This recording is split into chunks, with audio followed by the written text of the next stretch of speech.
के How to लिए, be ready for the second coming of Christ किस प्रकार से हम तैयार रह सकते हैं प्रभु यीशु मसीह के and for दूसरे the आगमन के first लिए resurrection. और पहला पुनरुत्थान के लिए। Turn with me to Acts of the Apostles, chapter 24. प्रेरितों के काम 24वां अध्याय। Paul was standing in a court before a king as a criminal. और यहाँ पे देखिएगा प्रेरित पौलुस जो है एक न्यायालय में एक राजा के सामने खड़ा है न्याय के लिए, And Jews were accusing him. और यहूदी लोग उस पर दोषारोपण कर रहे हैं। And he tells them, और he tells the king और वो राजा के सामने राजा को कह रहा है in the verse 14, 14वां वचन में, the last part, I believe everything written in the law and the prophets. और वो कहता है कि जो बातें व्यवस्था और भविष्यवक्ताओं के पुस्तकों में लिखी है, That was the Bible of those days, 39 books of the Old Testament. और उन दिनों में 39 किताब रहते थे बाइबल में, पुराना नियम So मतलब। what he's saying, I believe everything written in the Bible. इसका मतलब ये है कि वो कह रहा है कि बाइबल के अंदर, पवित्र कलाम के अंदर जो बातें लिखी गई है उन हर एक बातों के ऊपर मैं विश्वास करता हूँ। You want to be ready for the last days? क्या आप लोग तैयार होना चाहते हैं आने वाले दिनों के लिए? Say, Lord, I believe everything written in the Bible. तो आप बोले कि हाँ परमेश्वर, पवित्र कलाम में जो कुछ लिखा है उस पर मैं विश्वास करता And हूँ। he says, especially one thing. और फिर एक विशेष बात कहता है, Among all the things written, I believe this especially. और इन सब बातें जो लिखे हैं उनमें से एक विशेष बात पर मैं विश्वास That करता हूँ, there will definitely, certainly, verse 15, be two resurrections, one of the righteous and the other of the wicked. और वहाँ पे लिखता है कि धर्मी और अधर्मी दोनों का जी उठना होगा, उस बात पे भी विश्वास Two करता है। resurrections. दो प्रकार के पुनरुत्थान, There's no doubt about it. Certainly. और अवश्य। He doesn't just say there will be a resurrection. He says there will certainly be a resurrection. वो ऐसा नहीं कह रहा है कि हाँ वहाँ पे जी उठना या पुनरुत्थान होगा, लेकिन वो कह रहा है कि हाँ अवश्य पुनरुत्थान होगा, Of the righteous and the धर्मी व्यक्ति और अधर्मी व्यक्ति। So you say, Paul, which one do you want to be in? Do you want to be in the resurrection of the righteous or the resurrection of the wicked? तो आप किसके साथ जाना चाहते हैं कि अधर्मी या फिर धर्मी जनों के पुनरुत्थान के साथ? You ask Paul. तो आप पौलुस से पूछे। Paul says, definitely, I want to be in the resurrection of the righteous. तो पौलुस ऐसा कहेगा कि हाँ मैं धर्मी व्यक्ति के पुनरुत्थान के साथ जुड़ना चाहता In हूँ, that day, और उस दिन there'll be a resurrection of the righteous. I want to be there.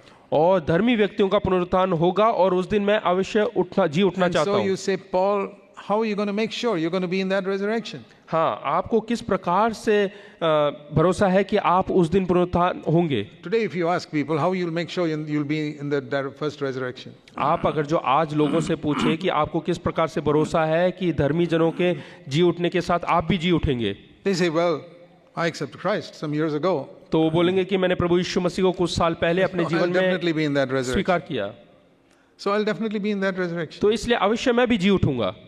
Isn't that what some of you will answer? आप में से बहुत सारे लोग ऐसा ही जवाब देंगे I ना, were to ask you that question. और यही प्रश्न मैं आपसे करना चाहता How do हूँ। you know that in that day you will be in the first resurrection of the righteous? आप लोगों को किस प्रकार से पता कि पहला पुनरुत्थान के दिवस आप भी जी उठेंगे? You say, because I accepted Christ 20 years ago. हाँ, क्योंकि मैं 20 साल पहले प्रभु यीशु मसीह को स्वीकार किया। I know there are a lot of sins I'm living in, but I accepted Christ 20 years ago. मैं जानता हूँ बहुत सारे पाप में आज भी मैं जीवन जी रहा हूँ, लेकिन 20 साल पहले मैंने प्रभु यीशु मसीह को उद्धारकर्ता के रूप में स्वीकार किया है। Not accidental sins, but deliberate sins. और दुर्घटनावश पाप नहीं, लेकिन जानबूझकर मैंने पाप Yeah, किए। there are like that in my life. और वैसे पाप बहुत सारे मेरे जीवन में। I watch pornography now and then. और मैं अश्लील वस्तुओं को देखता हूँ, I अश्लील get, फोटों को, I get तस्वीरों को angry देखता हूँ, quite often. और बहुत जल्दी मैं जो है क्रोधित हो जाता हूँ। Sometimes a few things I have to do something unrighteous in my office, otherwise we can't live in this world. और ऑफिस में भी कई चीजें अधर्म के, कुकर्म के काम करना पड़ता है, नहीं तो मैं जी नहीं सकता इस I संसार have में। to sign a few false statements, otherwise how can we live? I lose my job. और कई फॉल्स स्टेटमेंट, गलत स्टेटमेंट लिखना पड़ता है, नहीं तो मेरी नौकरी मैं उससे हाथ गवा लूंगा। But that's not what Paul said. लेकिन पौलुस ने ऐसा नहीं कहा। Paul didn't say I accepted Christ on the Damascus road. पौलुस ने ऐसा नहीं कहा कि दमस्कस के सड़क पे मैंने प्रभु यीशु मसीह को स्वीकार किया। Paul, how are you going to be sure you'll be in the first resurrection? आपको कैसे भरोसा है कि आप पहले पुनरुत्थान के दिवस में आप जी उठेंगे? Gives the answer in the next verse. और अगले वचन में वो जवाब देता है, Verse 16. 16वें वचन में। Because there is going to be a resurrection of the righteous.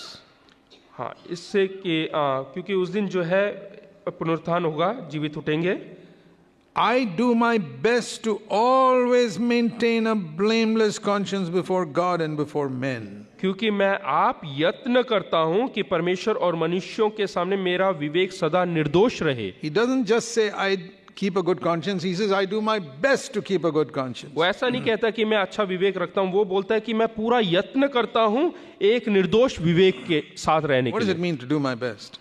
इसका मतलब क्या है कि यत्न करना, परिश्रम करना। Think of a student who's diligent to pass some final examination. यहाँ पे एक विद्यार्थी के बारे में सोचे जो कि अपने फाइनल के परीक्षा में बहुत अच्छा करना चाहता है Sitting up at night till 2 o'clock in the morning studying. और सुबह के 2 बजे तक बैठकर वो पढ़ाई करता है And the next day, and the next day. और अगले दिन और हर दिन वो पढ़ाई करता What's है he बहुत doing? यत्न के साथ।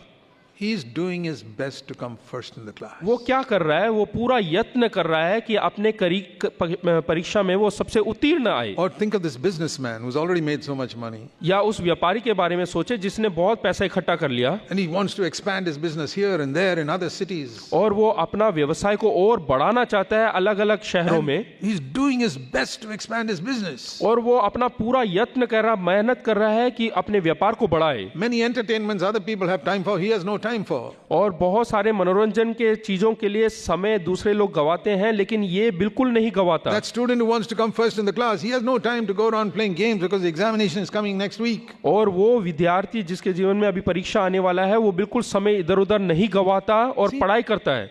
These are people who want to do their best. और ये वो लोग हैं जो अपने जीवन में पूरा मेहनत करते हैं, यत्न करते हैं ताकि वो उत्तीर्ण हो। Student or businessman. ये व्यापारी या फिर विद्यार्थी, They give up many temporary pleasures because they got a goal before them. और वो थोड़े समय के मनोरंजन या आनंद के हर एक चीजों को त्याग देते हैं। And that's why they sacrifice many things. और इसलिए वो बलिदान कर देते हैं अपने जीवन के बहुत सारी चीजों को। Food they quickly eat up and go. और Continue. भोजन भी वो जल्दी से खाते हैं और जल्दी पढ़ाई में बैठ Because they जाते got to हैं, sit down for their studies or do something in their business. क्योंकि वो अपने व्यापार में कुछ करना चाहते हैं या पढ़ाई और अधिक करना चाहते हैं। They are doing their best. वो अपने जीवन में सबसे ज्यादा जो Their है whole मेहनत करते mind हैं is taken up with, I must come first in my class. और उनके पूरे दिमाग में यही चीज घूमता है कि मुझे उत्तीर्ण आना है, I must expand my business. I must make more money. मुझे और व्यापार बढ़ाना और अधिक धन कमाना है। There's a picture of doing your best. और यही है सबसे बेहतरीन Now, करने का Paul एक has the तस्वीर। same attitude to keeping a good conscience. और पौलुस के अंदर भी यही मनोभाव है जो कि पूरा यत्न के साथ अपने विवेक को जो है साफ रखने में। He's not aiming to come first in the class. वो अपने क्लास में पहला कक्षा उत्तीर्ण नहीं आना चाहता। He's got very little money, but he's happy with that. He's not trying to make more money. इसके पास थोड़ा सा धन है, थोड़ा सा पैसा है, उससे ही वो खुश है, But he's got a goal. लेकिन उसके सामने एक लक्ष्य है। I want to be in the first resurrection.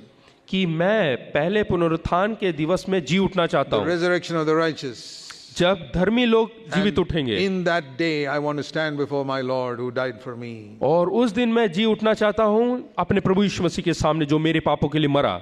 And so I do my best. इसलिए मैं अपने जीवन का सबसे बेहतर करूंगा। Just one thing, एक बात to keep my conscience clear.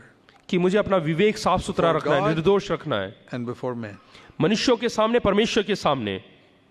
See, conscience is the first voice of God in our life. और हमारे जीवन में सबसे पहला जो आवाज परमेश्वर की ओर से आता है वो हमारे विवेक के Before we द्वारा। read the Bible, परमेश्वर के वचन पढ़ने से before we पहले are born again, या हमारा क्या कहते हैं नया जीवन होने से before we पहले are filled with the Spirit, और पवित्र आत्मा से भरपूर होने से पहले first voice of God सबसे पहला आवाज that every people of every religion hear, जो कि हर धर्म के व्यक्ति ये सुनता है that little children hear.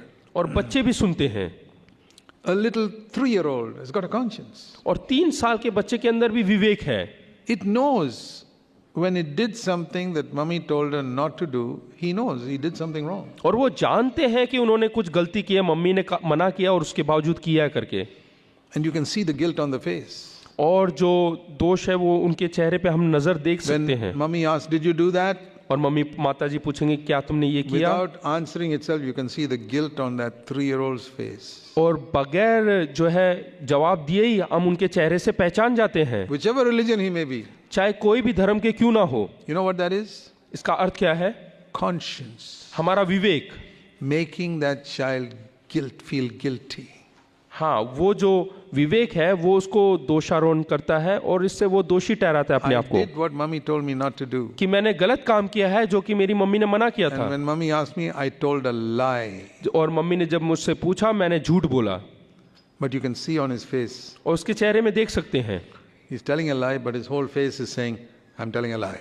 और वो झूठ बोलते हैं तब भी उनका चेहरा ये बताता है कि मैं झूठ बोल रहा हूँ। You see that little children. उन बच्चों को देखिए, छोटे से But बच्चों you को। see that same child when he's 18 years old, जब वही बच्चा 18 साल का हो जाता है, he can look as if he's speaking the absolute truth and tell a big lie. और वो इस प्रकार से झूठ बोलेंगे जैसे कि वो बिल्कुल सच्चाई कह रहे हैं। Don't you all know how to do that? क्या आप लोग नहीं जानते ऐसा करना? We all have learnt it. हम लोग जानते हैं, सब लोग जानते हैं। How is it we started when 3-year-old with guilt written on our face? हाँ, दिखेगा 3 साल का जब झूठ बोलते हैं तो एकदम से चेहरा बदल जाता है। But now we can tell a lie to anybody, to our boss or anybody else, and make people really believe that is the truth. और अब ऐसा है कि जब हम 20 साल के हो गए कि तो इस प्रकार से झूठ बोलते हैं और सब लोग ऐसा सोचते हैं कि इसने सच कहा है। You know why? क्यों? Because we have killed our conscience. क्योंकि हमने अपने विवेक को मार दिया है। We have hit it so much the voice has become so soft we don't hear it. हमने अपने विवेक को इतना अधिक कूट दिया, पीस दिया, मार दिया कि वो अब बहुत धीमी आवाज में And बोलने you keep लगा। going that way, you can kill it will never speak to you anymore. और ऐसा ही करते रहेंगे तो वो पूर्ण तौर से मर जाएगा, फिर आपसे कुछ नहीं कहेगा। You know what is the most precious gift God gives a baby when he's born? क्या आप जानते हैं कि जब एक बच्चा जन्म लेता है तो उसके अंदर सबसे बेहतर, सबसे अच्छा तोहफा क्या दिया है? You know, doctors look for 10 fingers, 2 eyes and all that. Doctor जो है उनके उंगलियों को देखेंगे, उनके दिल की धड़कनों को, ये सब देखेंगे। But the most precious gift God gives that child is a conscience. लेकिन सबसे बेहतरीन तोहफा जो एक बच्चे के अंदर परमेश्वर ने दिया है वो है उसका विवेक। And if you are a good parent, more than the fingers and the eyes, you'll teach that child to keep a good conscience. अगर जो आप एक अच्छे माता पिता हैं तो उनके उंगली और बाकी चीज़ों से ज़्यादा आप उसको सिखाएंगे कि किस प्रकार से एक अच्छा विवेक रखा जा सकता है। I've seen children who tell lies, और मैंने देखा है बच्चों को जो कि झूठ बोलते हैं disrespect their parents, और अपने माता पिता का अनादर करते हैं, and the parents say, और माँ बाप कहते हैं oh, he's only a child. हाँ, ये तो केवल छोटा सा बच्चा है। Yeah, but little tigers become big tigers, don't forget that. छोटा शेर जो है बड़ा होकर बड़ा शेर बनता है। Little snakes become big snakes. छोटा सांप बड़ा सांप बनता है। Conscience is the most precious thing that you need to develop in a child. विवेक सबसे कीमती चीज है जो कि हमें बच्चों के अंदर उसको बढ़ाना We है। live like that with a dead conscience. हाँ, अगर जो हम मरे हुए एक विवेक के साथ जीवन जिए It's like a weighing machine. तो उस मशीन Spoiled. जो कि तराजू जो कि जिसमें कि हम अपना बोझ, Spoiled completely. वो बिल्कुल खराब हो चुका है। You put 1,000 kilos on it, the needle doesn't even move. और उसके ऊपर अगर जो हजार जो है किलो का भी वेट रखें तो भी वो हिलेगा नहीं, Completely dead. वो बिल्कुल Spoiled. मरा हुआ है। That's the conscience. और वही विवेक है। And then we ask Jesus to come into our heart. और फिर हम बोलते हैं कि प्रभु यीशु मसीह को हमारे जीवन में आ, हमारे हृदय में आ, Born again. हम जो है नया जीवन पाए And हैं। suddenly, one of the first things he does is make that conscience a little alive. और एकदम से वो क्या करता है कि हमारे विवेक को जीवित करता है। Now when we put the 1,000 tons, oh, the needle is moving a little bit. जैसे ही हम 1000 किलो रखते हैं तो वो नीडल हिलने लगता है, सुई हिलने But लगता it है। should not remain there. लेकिन वो सुई वहीं पे खड़ा नहीं रहना If चाहिए। we walk with the Lord, अगर जो हम परमेश्वर के साथ that, चलते हैं that weighing machine will become more and more sensitive. तो जो बोझ तोलने का जो मशीन है वो और अधिक कार्य करने लगता है। Now you put 500 kilos, it is moving. अभी जैसे ही 500 किलो रखेंगे वो हिलने लगता है, Then you put 100 kilos and it is moving, the needle. और जैसे ही 100 किलो रखते हैं अब वो 100 किलो में भी And हिलने you लगेगा, put 1 kilo and the needle is moving. और 1 किलो रखते ही वो उसका जो सुई है हिलने And लगता you है, put 1 gram and the needle is moving. 1 ग्राम रखते के साथ ही वो हिलने लगता है। What a wonderful thing that is. A conscience that is becoming more and more sensitive to sin. अब जो हमारा जो विवेक है वो और संवेदनशील हो जाता है पाप के प्रति। That is the only way you can assess whether you're growing spiritually or not. केवल यही एक मार्ग है, आप अपने आप को जान सकते हैं कि आप आत्मिक तौर से बढ़ रहे हैं या नहीं। Not how much of the Bible you know, कितना आपको पवित्र कलाम के बारे में जानकारी है ये नहीं,